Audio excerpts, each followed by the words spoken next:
Hello, Zoo Crew. Once more, I'm bringing you a matchup guide. This time, it's presented to you by Boggles.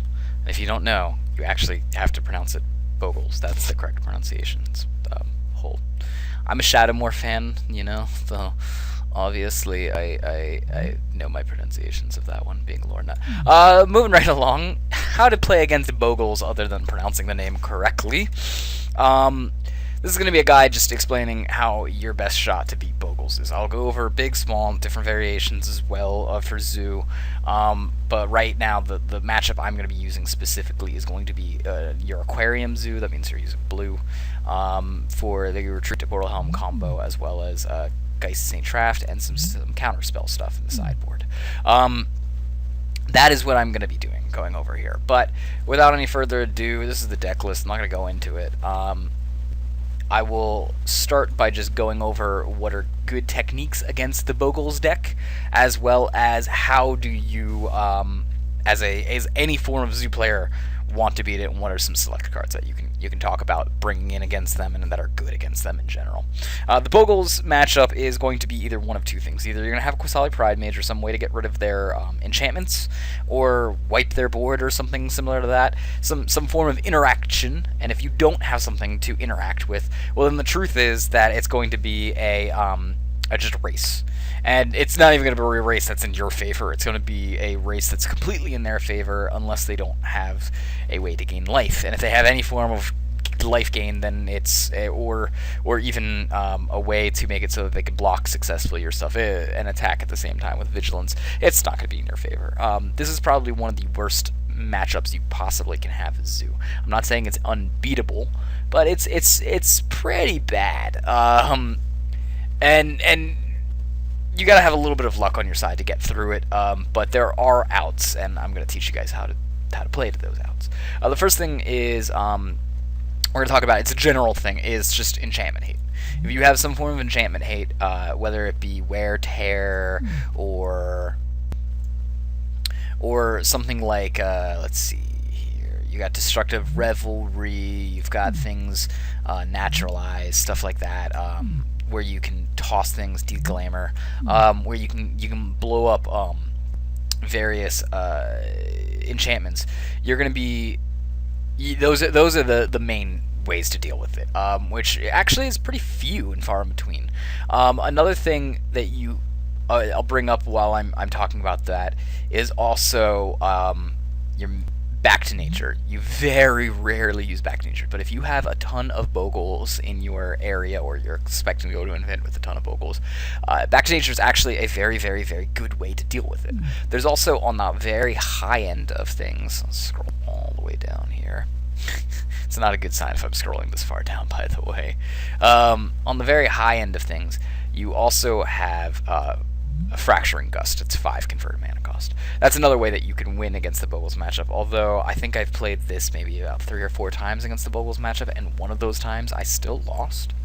So since it's so high end, you're going to need mana dorks. It has to be a big Zoo kind of dealie in order for you to run it. The last thing to note about enchantment hate is you are going to need to think about maybe instant speed ones. Instant speed ones can maybe give you an advantage. They're probably going to be blindly attacking you often. If you have a big thing that can block, say Netherrealm Courier or something, then you might be able to catch them off guard with instant speed enchantment removal. Instant speed enchantment removal might allow you to instant speed kill off a very important enchantment, drain their defense down to something lower than what your power is, and then kill off their creature. A lot of the time, if you can manage to somehow kill their hexproof thing, whether through blocks or through some trick like that, then they're going to be struggling to catch back up. They're going to have to find another hexproof creature and then also start equipping it. So that might be the time that you need to actually start beating down. There's a couple other tricks that you can use, and we're going to talk about those ones. We're going to be the main focus of this. As always, anything that's fast and racy can help you. If you have any sort of discard, duress, things like that, that actually can help you as well. but your main things that are going to be helpful to you are going to be things like if you're playing the counter spell sort of zoo, the one that has a blue in it, Stubborn Denial, things like Swan Song. Also, just in general, spell pierce. You're going to be talking about things like Unified Will, negates, stuff like that is going to help you out here. Stubborn Denial and Swan Song, as well as Spell Pierce, being very strong because they're only one converted mana cost, so that allows you to beat down. And they're usually not going to have another mana to pay for because they're going to be so tight on mana. So those are another way that you can attack them from a different front. Another completely different way to attack them would be things like Engineer's Explosives. I don't have that on here, but or Ratchet Bomb. Those are going to be ways that you can usually Ratchet Bomb on one or Engineered Explosives on one. Should allow you to pretty much wipe the board very, very efficiently. If you're lucky, you can do things like Pyroclasm or Bonfire of the Damned to help you get around some stuff, but you're going to need to be hard-pressed to put those on very fast before they get too enchantmented up and then are out of your burn range. So those are also good ways to deal with it. Another thing to note is that if you do have enchantment kill, like I said, instant speed, one of your most important things that you're going to need to do is kill off a second enchantment or the first enchantment before a banneret can go on it. Daybreak Banneret will give them the super lifelink. It's the big thing that'll turn the game on you. So if you can either kill off an enchantment while it's still targeted, and then it doesn't have any more enchantments on it, and then it becomes an illegal target and goes to the graveyard, or B, destroy all of the enchantments or just the one enchantment that's on other than Daybreak Quartet, the Daybreak Quartet will fall off. So those are another option for you to go after them. You will also have choices of things like Aethersworn Canonist and Thalia. Those aren't the best option, although Thalia is arguably very good. Aethersworn Canonist a little less than good, but alright. It's very good if you're on the play, and you can manage to drop it down turn 2. It will slow them down, and that's somewhat important to do. Thalia being better here than Aethersworn, but Aethersworn, if you have it in your sideboard, it's something like Storm, you might still consider to bring it in. Another option that you have is things like weird stuff like Deflecting Palm. Deflecting Palm will not only stop them from gaining life, but will also blow them up in response, and you can usually, if you have like a huge Bogle, and you go ahead and Deflecting Palm it, and hit them in the face, they're tapped down now, and you can fully finish them out. That's actually pretty good. The other thing that you're going to consider here, other than like a Deflecting Palm, would be stuff like, for example, Atarka's Command or Skullcrack. That will stop a life gain for one turn and could possibly be a way to swing it back into your favor. Again, you got things like Tremaka's Command, which could arguably kill off a Core Spirit Dancer.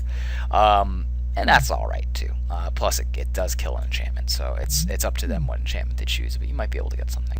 Higher end on the curve, I've actually been known to side in things like Aven Mind Sensor and Blood Moon. Those aren't the greatest things to side in, but if you Blood Moon them out of the game, you could maybe pull the game into your favor. And if you do that, you might eventually recuperate if you were lucky. But the reason why I do that is generally 3-drops like either Knight of the Reliquary are just not going to win you the game.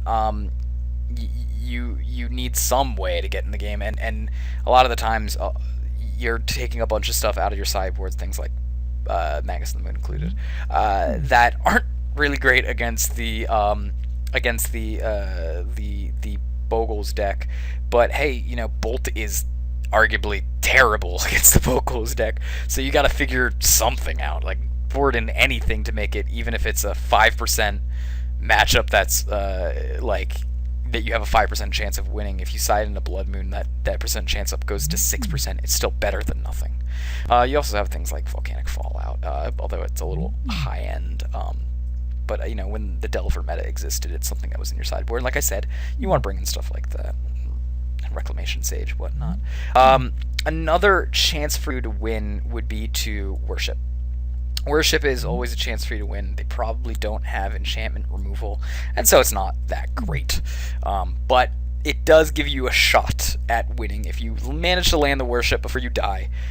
They don't have very many good ways, at least normally they don't board in good ways to kill off worship, so you have a chance to pull that back in your favor.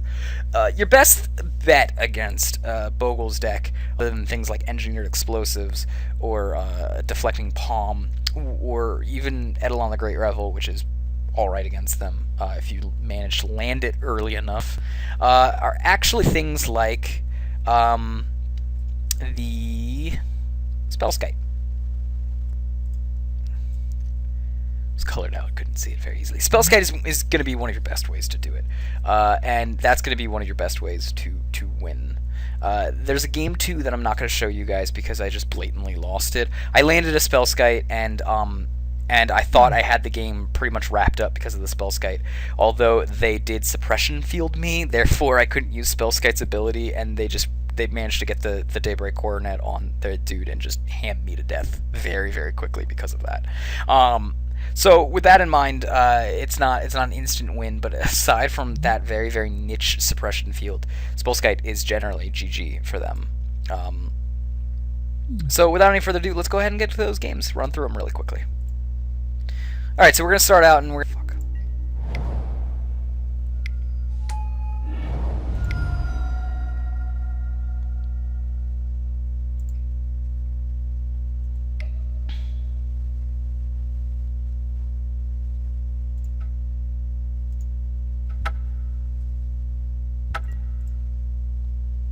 Okay.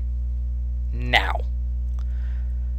So we're going to end up mulliganing our first hand because we just didn't have enough land. And we're going to keep this hand because we have a Geist's Trap, which is pretty good against the field, as well as a Noble Hierarch. He ends up playing a land tapped. So we don't know what he is. At this point, I think he's on maybe Zoo, because Boggles isn't a hugely popular deck. It's great when it's got a certain wins, and then it's not so great otherwise. He ends up starting out with a Core Firewalker, and I go, oh, or Core Spirit Dancer, and I go, oh, he's a Boggles deck, but he's starting off with a Core Spirit Dancer. Generally, they don't run 4 of this card; they run 2 of this card. It's blatantly powerful, so it's okay that it doesn't have hexproof. Plus, you can give it ways to survive if you've got Totem Armor, which is, I think, what she was built for anyways in Standard. So I know that I'm going to need to rush out this. I think about it and I say, alright, well, probably I'm going to be able to take 1 hit. My idea here is I'm going to be able to take 1 hit. It doesn't have hexproof, so I'm actually going to be able to tap it down with the Retreat to Gorlhelm, which is in this deck for the combo. But I'm going to need to be able to beat down in the meantime. That's the only way I can do it. So I'm going to have to play a little bit tempo here rather than aggro. So I'm going to have to take whatever he's going to dish out right here and now, and then just tap him down. Plus, I've got the Qasali Primate that can maybe snipe off certain things so that I can make a profitable trade at some point in time, possibly. Although that huge 7/7 is not to be messed with. I end up drawing a Path to Exile, and alright, we're safe. We're safe for now. But what I'm going to do is I'm going to play the Retreat to Gorlhelm. I'm going to go ahead and drop down my my land to untap my Noble Hierarch here, which is going to give me mana to Path to Exile. And if something crazy were to happen, he were to cast something to give him protection from white, so I couldn't path it, then I still at least am able to tap it down on his next turn so that I don't die. That's the safest play that I can go for. Plus, I'm still dealing 6 damage a turn with Geist, so I'm going to put him on a back stretcher here. We're going to go ahead and just path it and see what happens. Alright. The path lands. But he, in response, paths me. He paths me in response to me untapping my dude. So I'm like, alright, well that kind of sucks, but at least I'm still going to be able to do it on his turn. I have to decide whether he's got 4 cards in hand. I have to decide whether I want to let him cast more things on his Core Firewalker, and he'll draw that much. He's going to cycle through every time he casts an Aura spell. But I think, you know, that's fine, because at least I let him use up his mana trying to Ultron this thing. That might still be able to blow him out a little bit more with the Path to Exile. And if he has a creature that he puts down, well, I'll just path it in response to his creature, so that way he can't cast another, like, Rancor or something to draw off of it onto that creature, which would be the worst situation that I could be in. And I could tap down. Well, I can't tap down if it's a hexproof guy, anyways. So we just figure, all right, we're just gonna go for the attack here then. He ends up casting the creature. So all right, here's what we're gonna do here. We're gonna get rid of this now. We're gonna go ahead and path this guy out before he can draw any more cards off of the Core Spirit Dancer. And I'm just gonna go ahead and use that to scry. I think I ended up bottoming pretty much everything I got because I was either looking for a fetch land, which would then let me untap things, or I was looking for a removal spell like a path to. If he has a Core Fire or Core Spirit Dancer, like I said, there's not very many outs here, you know. But I am gonna go ahead and try to see if I can find some more solutions. Maybe another Qasali Pride Mage, for example. So he's got the Spirit Mantle. That kind of stinks from on my end. He's got the Rancor to pump it up. He's got something pretty big here. We end up seeing, I end up seeing a Bolt here, and I go, all right. I ended up seeing a Bolt off of the retreat, and I did some quick math in my head, and I realized, all right, I can win the race then if I do this. So I'm going to be able to attack with Geist of Saint Draft. If he decides to block, he loses his. He's going to lose his Glencover then, because we're casting this guy. We're going to be able to pop it in response to him blocking, killing off the Spirit Mantle, and that's going to make that his Glen Scout die to blocks to here, and then we're going to probably win off of the Nicottle that I've got in my hand. I don't need to cast the Bolt then right away. So that's my line of thinking here, and if he decides to not block, well then we've got the win just with the Bolt, so it's not that big of a deal. But the cool thing is that putting out the Pride Mage here will probably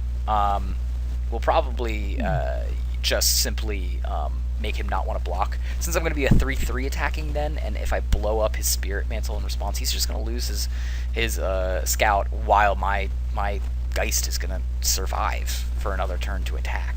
So I'm pretty full on ensured that I'm going to win the race. Luckily, Retreat to Coral Helm helped me filter through my deck to find the right cards, and we've been able to win the race, and that's important to win the race on this first game.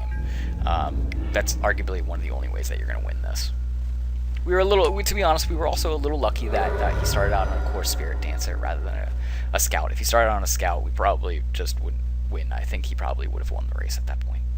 But that's actually one of the weaknesses of the Boggles deck is that they run so few creatures and so much more Rancors and things like that, and enchantments, that there's a fair chance that they're going to mulligan for a little while and miss things. So let's go ahead and go on to Game 3.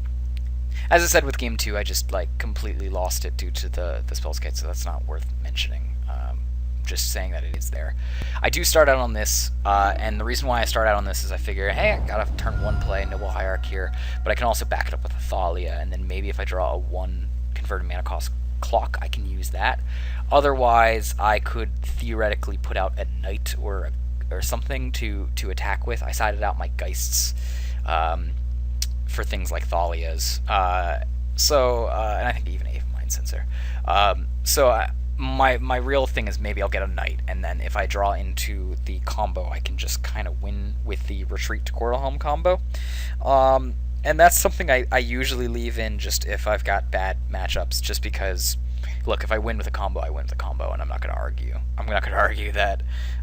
But so our best bet is just to start out with a Noble Hierarch who will pump Thalia. And if we don't get any good play here, we're just going to go ahead and put Thalia out into play, which will slow him down, and we'll put a Noble Hierarch into play as well. That's going to pump up our mana to, basically we can cast anything. This Noble Hierarch's not really, or the Thalia is not really hurting me, even though I have a negate in hand that I just drew. But it will also mean that our Thalia will be hitting for 4 damage a turn, while he's probably still too slow to block. He's going to be able to put an enchantment on there, and depending on the enchantment, it's not really going to punch his attack up enough to kill me. Thalia has first strike, so if he puts something like Rancor on, it doesn't even matter. I'm just going to kill the Scout before it even deals damage. And I figure, granted my shields are down right now, I've got first strike, so I'm not going to lose to the Scout unless he puts like a bunch of crazy stuff on it and gives it first strike. But then I will also have negate. Yes, I had to put my shields down a little bit to do this play, but this is the only way I can win, so this is my only opportunity to win. So he ends up playing a Keen Sense, and he's not even, the Keen Sense isn't even going to do anything, because he's not able to attack through. So we're going to go ahead and attack right here, because we've got the 4 damage that we can do. We'll be able to back this up with a negate, and if he doesn't do anything worth negating, maybe he puts like another Keen Sense on there or something, then I can collect the company in response and probably kill his scout. My magic number around here is 4 damage that I can do with the collected company, especially if I'm sort of sideboarded against the combo deck. But if I'm able to do even around 4 damage with the collected company to his creature, I should theoretically be able to beat him on the blocks. So we're just going to go ahead and see what happens here. Now we attack, we obviously get through. He's going to go ahead and put down the Daybreak Coronet, and I'm going to, instead of going, yes, Daybreak Coronet, now you have a 4/4 Vigilance Lifelink, I'm just going to negate that. I've got no reason not to negate it. It would be better for me to negate it right now and leave him with a 1/1 that he can draw a card with. That's not super great. I was also I was tapping with my creatures because I'm not even going to block here. There's no reason for me to block, especially because I'm going to still want to be able to cast Collected Company next turn then. So we go ahead and, alright, look, we're just going to attack straight up here. We have enough mana now, because we drew a fetch land, to be able to safely go for the Collected Company, paying our Thalia tax as well. He ends up having another Daybreak Coronet. Cool, great. That's fine. We're going to go ahead and collect a company, see what we can find. Maybe we'll find a Spellskite. Maybe we'll find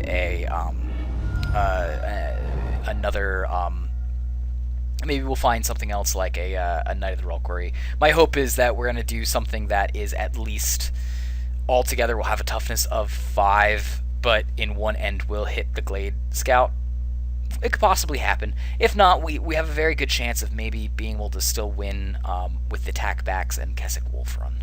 So let's see what we've got here. Cool, we end up getting a Tarmogoyf and a Knight of the Reliquary. Knight of the Reliquary, because of that last fetch, thankfully, makes Knight of the Reliquary 5/5, meaning that we can block the Scout now. We don't need to double block, we can just single block. And he's going to concede to it.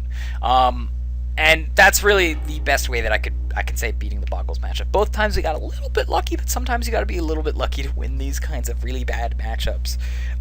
But as game 1 I showed, it was just pretty much Raceville with a Path to Exile that was managed to be able to hit a Spirit Dancer. And the second time around, it was a negate with a good timely Collected Company to block. And that was how we're going to be able to beat it. So again, if you're going to do the faster zoos, then you want to be sure that you can out-aggro them and then have maybe some way to just shorten their damage output so you can win the race. That being something like Destructive Revelry, Qasali Pride Mage, or something to blow up like Daybreak Coronets and not let them live. The other option here was if I didn't cast the birds and I just straight up went Collected Company, I could have maybe fell into a Keswick Wolf Run and then blew up not the Daybreak Coronet, but the Keen Sense and the Daybreak Coronet would have fell off. So that would have been something that I could have done too. If I found a Keswick Wolf Run, even though I put the birds in there, I'd actually be okay with that, because I would have been able to Keswick Wolf Run, collect a company into a Pride Mage, put the Pride Mage out there, let that 4 damage get in, he gained 4 life, but that's alright depending on what's still on my board. And then I just blow up the Keen Sense and stop this from happening. So anyways, that's the Boggles matchup. I hope you guys enjoyed it and learned some tips for this matchup guide. If you want to, you can always comment on the YouTube video, and I will try to answer back as quick as I can with it, which sometimes varies depending on my my work output. If you want to have a longer, more in-depth conversation, you can always go to MTG Salvation, where I am mod there, and I also run the Zoo thread. In the Modern subsection, you can find me in the Zoo thread. And as always, you can also like, comment on the video, and subscribe if you want to see more Zoo matchup stuff, more Zoo analysis, as well as other occasional aggro stuff that I do. And as always, guys, remember to feed the animals. Thanks for watching.